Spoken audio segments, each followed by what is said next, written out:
Folks, just thought I'd put a quick video up of the completed parliamentarian army.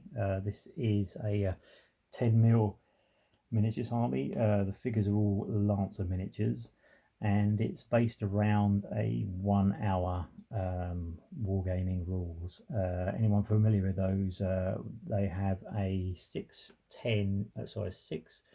4 or 3 unit army generation. Basically, if you want to use a 6 unit, you roll a d6. The number you get denotes the composition of your army you're going to use in the coming battle. So as I say, these are all 10mm Lancers, and it's basically made up of 4 cavalry units, an artillery unit, a commanded musketeers, 2 units of dragoons, the command figure himself, and 4 infantry units. So I thought we'd take a closer look at each of the individual units. And first up, I have the green uniformed infantry unit. This is John Hannon's regiment. So all the flags are hand painted. I just like making flags really for my miniatures. Never really convinced that the ones that you can get commercially are sort of the right size or the right colour. So as I say, just like to paint my own. So that's John Hannon's. Blue Regiment is Arthur Hesserig's infantry regiment, obviously more famous for his lobster cavalry regiment, but he also had an infantry regiment as well. He's quite a rich chap. So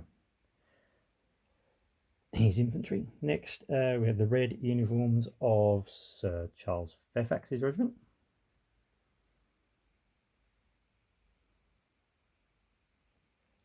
Last but not least,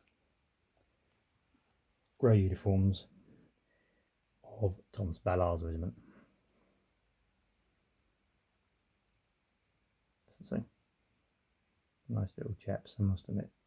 Really enjoy painting the old 10mm stuff. The command figure. You get a choice of all different commanders in the Lancer miniatures, but I think I just went for the generic commander that came with the army pack. 2 dragoon regiments. Had some spare horses left over, so I basically cut the riders off, and just to make it look like they're dragoons. Green uniforms. Not 100% sure what regiment. I just went for green, and I also went for blue regiment of dragoons as well.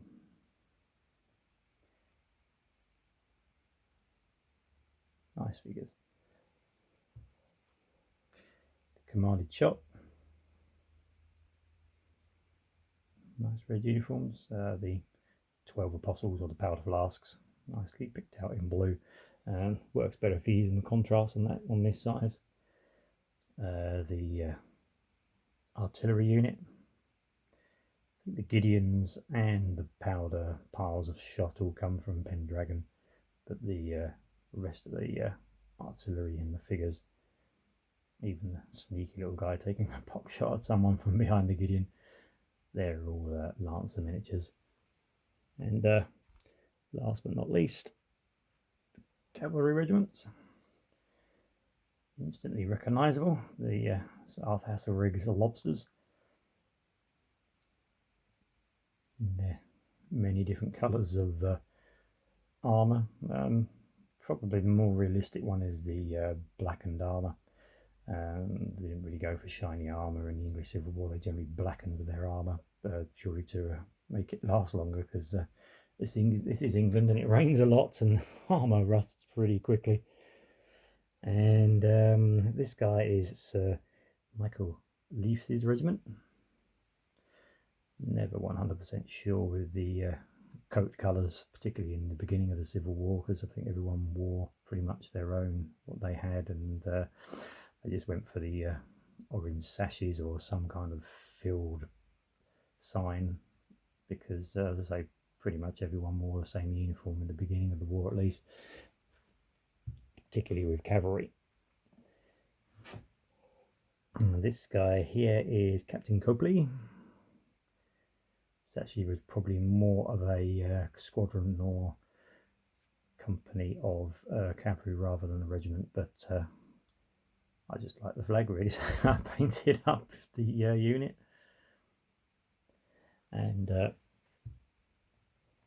last but not least, we have Sir John Lambert's cavalry regiment. So yeah, that's pretty much the composition of the army. I've already done a bit more work on the Royalists. I've got the command shot, the command itself, and the artillery base painted up already. So I'm well on the way of getting the armies painted up for the